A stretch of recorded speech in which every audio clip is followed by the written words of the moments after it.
Para quem não conhece, né, o Ken Loach, que é o diretor do filme, enfim, ele tem muitos filmes nessa temática. Com esse filme ele ganhou a Palma de Ouro em Cannes, que é o segundo filme dele já que ele ganha a Palma de Ouro, a segunda premiação dele em Cannes. O primeiro foi Ventos da Liberdade, eu recomendo também. Seria legal, quem não conhece ele, fazer uma pesquisa aí, baixar os filmes dele, enfim, os filmes dele são muito bons. Ken Loach, né? E eu dei uma pesquisadinha um pouco sobre o que ele fala sobre esse filme, né? Só para ver a opinião do autor aí, né? Primeira coisa é que o filme ele é ficcional, mas pero no mucho, né? Ele é um filme ficcional documental. Por quê? Porque o roteirista, que é o Paul Laverty, ele, na verdade, ele não tinha intenção ele não tinha esse roteiro na cabeça, e ele começou a fazer pesquisa em bancos de emprego e centros de alimento no Reino Unido, na Inglaterra especificamente, então esse roteiro foi se desenhando, né? Ele acaba sendo meio documental. Ele encontrou muitos Daniels, né, e muitas Kates nesses lugares e foi colhendo, na verdade, ele foi colhendo narrativas, foi colhendo histórias das pessoas reais, concretas, que estavam lá nos bancos de emprego e centros de alimento, e criou essa ficção que não é uma ficção, né? Muita gente fala que essa característica do Ken Loach, né, de ser um cinema neorrealista, é um cinema cru, que ele procura mostrar, enfim, usar o mínimo de maquiagem possível, digamos assim, né? Evidenciar aí a realidade. Eu peguei uma entrevista dele só, do El País. O El País está falando um pouco, perguntando sobre o filme, e eu selecionei duas perguntas que fizeram para ele, né? A primeira se a situação lembra o Cat Coming Home, que é um filme dele também, e é um filme de 1966, ou seja, um filme de 50 anos atrás, que o Ken Loach fez, e que a história é similar. Fala de uma família que tem problemas em relação ao emprego e que acaba vivendo em situação de rua, né? E aí o El País pergunta, né? A situação lembra o Cat Come Home, filme de 66, sobre uma família jovem que está na rua. O que mudou nesses 50 anos? Ele diz, mudou muita coisa. Agora é muito pior. Naquela época, os elementos do estado de bem-estar social ainda funcionavam, agora não. A sociedade hoje não está tão coesa. Acontece em toda a Europa. O sistema se tornou pior porque o processo capitalista avança. Então, enfim, é um autor, é um diretor que faz esse tipo de filme já há 50 anos, e ele tem feito esse diagnóstico, né, digamos. O tema é o mesmo, mas mais agravado, digamos assim. E sobre a forma do filme, ele contrasta esse neorrealismo dele com o cinema que a gente está acostumado a ver aí. É muito difícil achar um filme desse numa sala mais comercial, né? Enfim, ele contrasta com o cinema norte-americano, e é um pouco o foco que eu vou pincelar aqui, né? Regimes de visibilidade, na verdade, né? Ele contrasta esses regimes de visibilidade. O que significa isso, né? Ele, nas palavras dele, né? O cinema norte-americano cultua a riqueza. Os personagens têm dinheiro e casas bonitas. Contudo, eles nunca explicam de onde vem esse dinheiro. Enfim, eles se preocupam a mostrar algumas coisas e ocultar outras, né? Esses são os regimes de visibilidade. E ele coloca a inspiração dele desse filme dessa forma de filme, desse conteúdo, num poema do Brecht, né, do Bertolt Brecht, que eu cito aqui.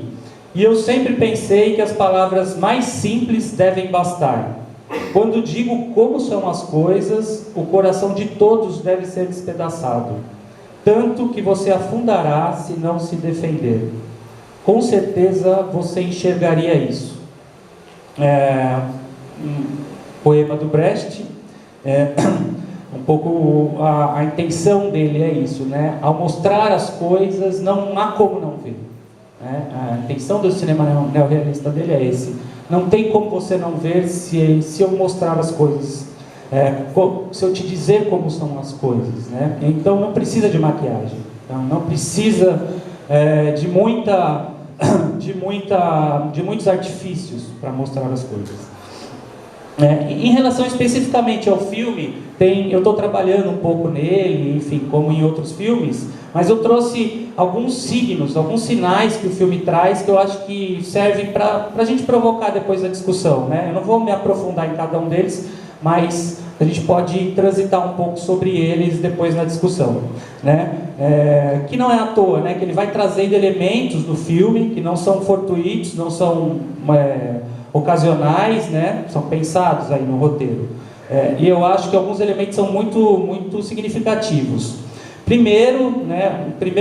Não necessariamente nessa ordem, né? Mas o tênis importado, né? O vizinho dele, que ele chama de China, né?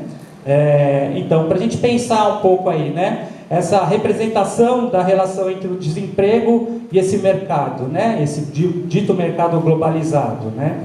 Ele enfatiza um pouco isso no filme, o diretor, né? Mas o personagem não. O personagem não faz tanto essa relação entre, digamos, quanto mais barato o tênis, menos seguro-desemprego, né? Ele não faz esse tipo de correspondência, né? Embora o diretor jogue isso pra gente, né? A situação, a relação entre uma certa ideologia, digamos assim, de Estado menor, né? E de um certo barateamento aí dos produtos. Um outro ponto que levantar aqui só para provocar, né, a circulação, né, das mercadorias, do jeito que o tênis vem. Então pensar um pouco, e ele chamando o vizinho de China, né, a gente pensar um pouco como existe um empuxo aí para a facilitação da circulação de mercadorias e de capital, que é inversamente proporcional a facilitação de trânsito de pessoas, né? E aí a gente vê todas as políticas aí antimigratórias, enfim, xenofóbicas que a Europa tem desenvolvido principalmente aí nos últimos anos, né? Inclusive através de seus representantes, enfim, as eleições têm evidenciado bastante isso, né? Ou seja, uma facilitação para o trânsito cada vez maior de mercadorias e de capital e uma dificuldade cada vez maior para o trânsito de pessoas, né? Enfim. Um elemento que o autor trouxe nessa entrevista com o País, que eu acho que que ele enfatiza bastante no filme, são duas frases dele que me chamaram muita atenção. Uma frase a humilhação é um elemento-chave na pobreza. E a segunda ela cria a ilusão de que se você é pobre, a culpa é sua, porque você não preencheu seu currículo direito ou porque você chegou tarde a uma entrevista, né? Ele coloca aí o regime de gerenciamento e circulação de afetos, né? Ou seja, de incultação de culpa, incultação de vergonha, incultação de humilhação como uma estratégia política, né? E ele enfatiza isso bastante no filme, né? O Blake fazendo resistência a esse movimento de destituição subjetiva, ou seja, você não é ninguém, você não é um cidadão, você é um objeto, você não tem direitos. O Blake fazendo essa resistência, mas no final do filme ele não consegue, né? Ele sucumbindo um pouco a esse movimento, né? A gente pensa aí a política também como uma questão de mobilização e gestão de afetos, né? De que modo esses afetos, essa circulação de afetos, essas estratégias de humilhação e de vergonha, elas circulam e que efeitos elas produzem, né? Uma coisa aí para a gente pensar. Estou disparando algumas coisas, já que é para provocar, né? Vamos provocar, disparando um pouco isso. Curiosamente, eu assisti um filme antes de ontem, que é O Nascimento de uma Nação.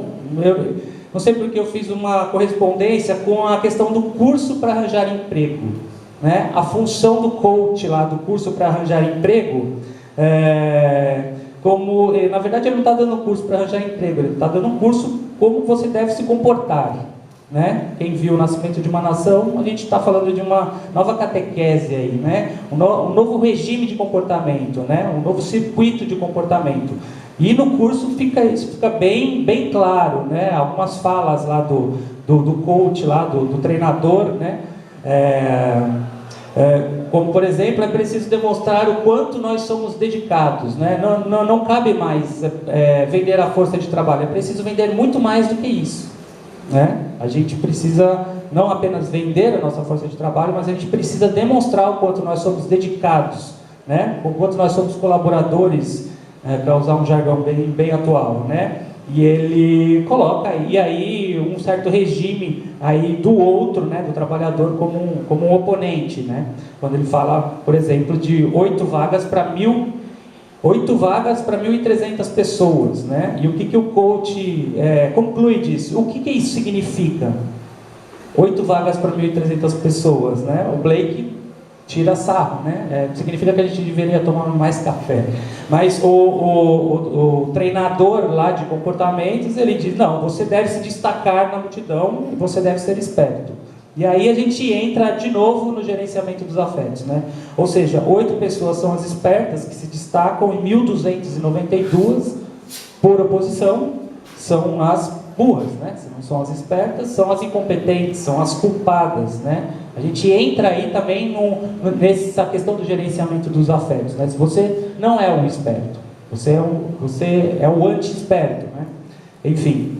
E para terminar, eu tenho mais coisas aqui, mas para terminar, só para disparar, eu acho que a analogia, a provocação que ele faz na questão da pergunta que ele faz para o menino, o que mais mata, né? Cocos ou tubarões? Eu achei muito legal essa sacada, que ele está falando de novo sobre regime de visibilidade, né? Ele está falando sobre uma relação entre sensação de segurança e efetiva violência, né? O que passa no discurso como mais perigoso e o que no campo do real, no campo da realidade concreta, é perigoso, né? É o discurso de perigo. Então, só para fechar, eu fiz uma relação aí que um autor, o Zizek, né, o Slavoj Zizek, ele faz, eu peguei uma frase dele que eu acho que é emblemática, né, para a gente pensar nesses regimes de visibilidade, ou seja, o que é visível e o que não é visível, né? Ele faz uma distinção, na verdade, entre tipos de violência, né? Algumas violências elas se destacam no campo social porque elas são mais, digamos, mais submetidas a regimes de visibilidade, que seria a violência que ele chama de subjetiva. O que ele quer dizer com isso? A violência que nos afeta diretamente, digamos, agressões físicas, um pouco nesse campo. O que aparece na TV, né? Enfim. E ele diz que existem 2 tipos de violência que não aparecem nesses regimes de visibilidade, que são ocultados, né? Um é a violência simbólica, né? Essa que organiza o campo discursivo, né? O que é passível ou não de ser falado ou de não ser falado, o que pode ou não pode ser falado. É uma violência de uma sofisticação muito maior do que essa violência direta e concreta, né? Enfim, o que pode ou não pode ser falado, é só ligar a TV que a gente já vê o que pode e não pode ser falado, quem pode ou não pode aparecer como vítima da violência. E a violência sistêmica, que é essa violência mais estrutural, a violência econômica, entra aí nesse campo. Para finalizar um pouco com uma frase dele, que eu acho que também ilustra um pouco isso, ele vai falar, por exemplo, desse regime de visibilidade, daquilo que é considerado digno de ser dito e aquilo que não é considerado digno de ser dito. Abre aspas, né, fala dele: a morte de uma criança palestina na Cisjordânia, para não falarmos em uma norte-americana ou israelita, vale para os grandes veículos de imprensa milhares de vezes mais do que a morte de um congolês desconhecido.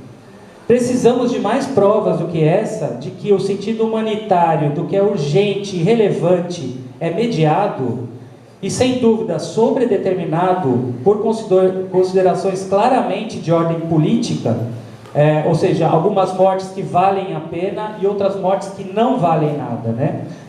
Algumas mortes que são submetidas a um sistema de valoração, alguns tipos de violência que são veiculados, reiteradamente veiculados e mostrados e sensacionalizados, e outros que são simplesmente ignorados, né?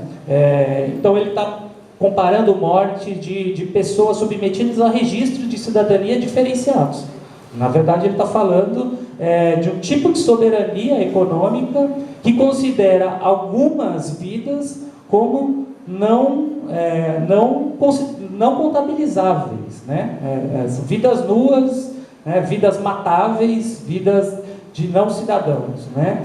O que a gente chama, o que eles chamam aqui de muçulmano, né? Muçulmano é um adjetivo que os nazistas usavam para os judeus nos campos de concentração e para os judeus estrangeiros, né? A base do campo de concentração tinha uma hierarquia no campo de concentração, né? Os judeus estrangeiros, os judeus alemães, os presos políticos, e os judeus estrangeiros eram os muçulmanos, aquele que a vida não valia nada, né? Não era passível de ser considerado, né? Enfim, tinha outras coisas para falar aqui, mas eu não quero me estender, quero deixar circular a palavra. Depois que eu reprimi esse...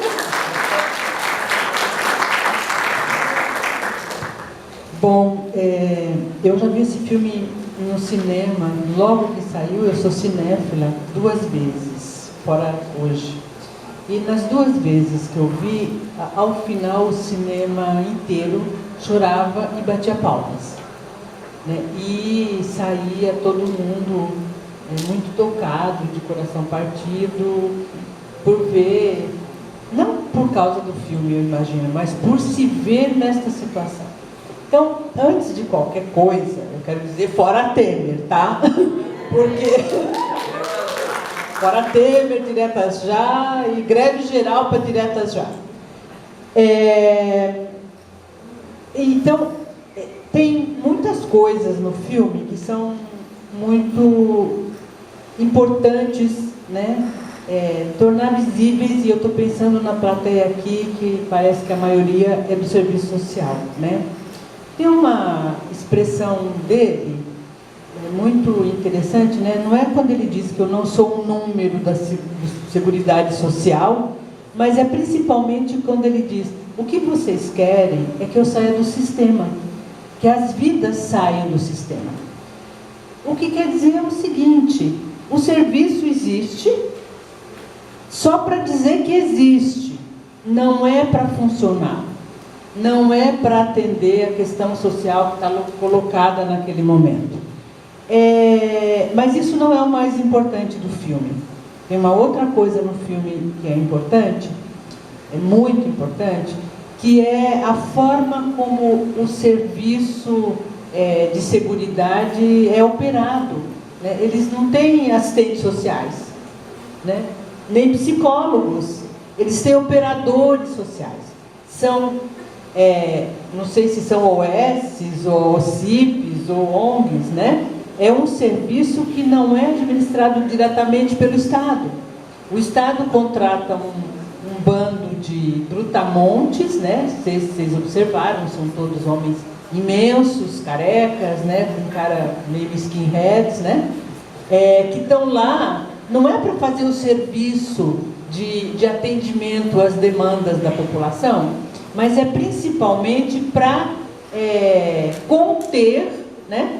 Conter a questão que aparece lá, conter as pessoas que não se adequam às normas que estão estabelecidas, né? A tal ponto que eles não podem nem exercer nenhum tipo de solidariedade. Eu não posso dar a minha vez, né, para uma pessoa que está precisando mais.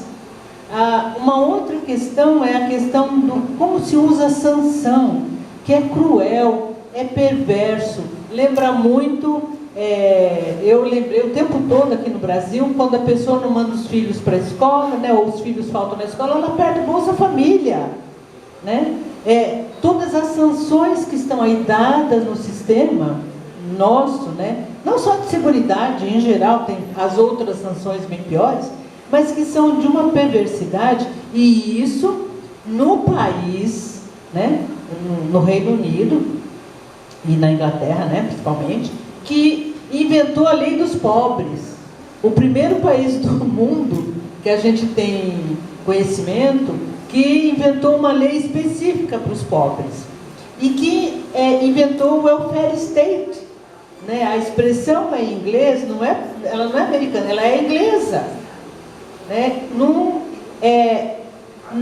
país que inventou a lei dos pobres, inventou o welfare state e que ao mesmo tempo teve a situação da classe trabalhadora na Inglaterra, escrito pelo Engels, na época da lei dos pobres e tudo isso, é assim que ele trata os seus cidadãos.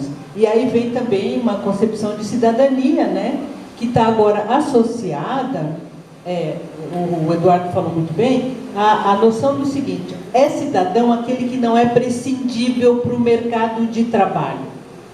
O Daniel Blake e a Kate, né, e todos que estavam ali, eram perfeitamente prescindíveis. Eles morrerem antes ou depois do atendimento não fazia nenhuma diferença. E eu comecei com o Fora Temer exatamente para colocar essa questão, que é: vivemos um momento no Brasil em que provavelmente, né, muitos, né, Daniel Blake estão colocados aí, né? Os próximos podemos ser nós. Por enquanto a gente ainda se dá o privilégio de ter um emprego, né, como se isso fosse um privilégio. Mas eu quero finalizar com uma questão que eu ainda não vi ser colocada, que é a seguinte: os laços de solidariedade, e isso o filme é belíssimo. A única saída para os trabalhadores contra esse estado perverso, cruel, né, que torna uma grande parcela da população prescindível, é a solidariedade de classe. Não tem nenhuma outra saída além dessa. Não dá. E neste caso a solidariedade de classe se manifesta individualmente, né? Mas claro, o filme não é um filme que se propõe a pregar a revolução, né? Mas deixa muito claro, vocês podem não concordar comigo, que internamente ao sistema, e no caso ao sistema de seguridade social, não tem saída. Ou aceita as normas, ou aceita o que está posto, ou morre, né? Morre esperando que decidam o que vão fazer com a tua vida. Mas o único lugar, a única forma, né, a única estratégia de sobrevivência que a classe trabalhadora tem, enquanto você está num momento de capitalismo selvagem, bárbaro, né? A barbárie aposta, é a solidariedade de classe, né? É assim que a Kate sobrevive e seus filhos, e que o Daniel Blake consegue um mínimo, né? Um mínimo de ar para respirar enquanto ele espera o Estado atender a reivindicação dele, a demanda dele. Então eu queria lembrar, porque isso é uma coisa que a gente, o momento nos leva a esquecer, que o tanto de individualismo, a competição, todos esses valores que o capitalismo coloca, né, que a sociedade, da sociabilidade burguesa, só tem como serem confrontados se a gente opor a eles valores de classe, né? A solidariedade, a necessidade, a liberdade que só pode ser exercida até certo ponto, como é o caso que o Daniel Blake se recusa, né, dizendo: não, eu sou livre para buscar, né, as formas como eu quero resolver a minha própria questão. Então eu queria deixar só com vocês esse pontinho aí, né? A questão da solidariedade de classe como única forma como única estratégia de sobrevivência da classe trabalhadora enquanto indivíduo, né? E a ideia de que esperar do Estado acontece isso que acontece no filme. Se a gente não contar com a solidariedade, e aí eu me coloco como classe trabalhadora entre nós, a gente está ferrado.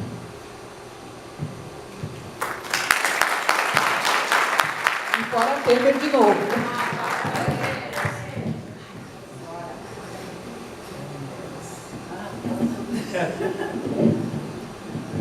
Obrigada, Edu e Ana, pelas provocações. Quando eu vi o filme pela primeira vez, eu pensei comigo, não posso deixar de passar esse filme lá na Unifesp. Direitos humanos, enfim, seguridade social. Quero em público agradecer a responsabilidade pela projeção ao Edu, que conseguiu uma cópia, não é uma cópia. Eu levo cigarro na cadeia, se te prenderem, tá? E com essa, vocês perceberam que é uma tradução de português de Portugal, né? Muita coisa, se não ouviu uma vez na vida, não sabe o que é. Né? Para mim foi fácil, tranquilo. Os pensos são os absorventes, né? O que tem a ver pensos com absorventes? É difícil essa tradução. Mas sem ela a gente não teria visto, porque esse filme não está disponível ainda para alugar e etc. Né? Então isso é uma coisa. Eu tenho parentes em Portugal, eles têm falado que o melhor lugar para o trabalhador hoje é ir para a Inglaterra ou a Alemanha. São os melhores países que têm emprego e melhores salários. Imagina como está Portugal, Espanha, Grécia, Itália, né? A outra questão que eu queria colocar é que esse filme faz parte das nossas comemorações do dia, da semana, do mês do assistente social. Acho que veio muito a calhar. A calhar é uma expressão portuguesa, né? Ana, que já morou em Portugal também, né? E o que mais me marcou, é meio óbvio até, mas o que é chamado de roubo, né? Que a Kate, né? No filme comete e tal, né? Claro que me chamou muita atenção. E também o que a gente está vivendo aqui enquanto Estado penal, policial, né? As sanções, eu achei que isso tinha tudo a ver com o momento que nós estamos vivendo, né? E a cena que mais me marca mesmo, discutindo a atualidade, é que ele morre sem a tal da segurança social, como é chamado em Portugal, né? E para nós aqui, seguridade social.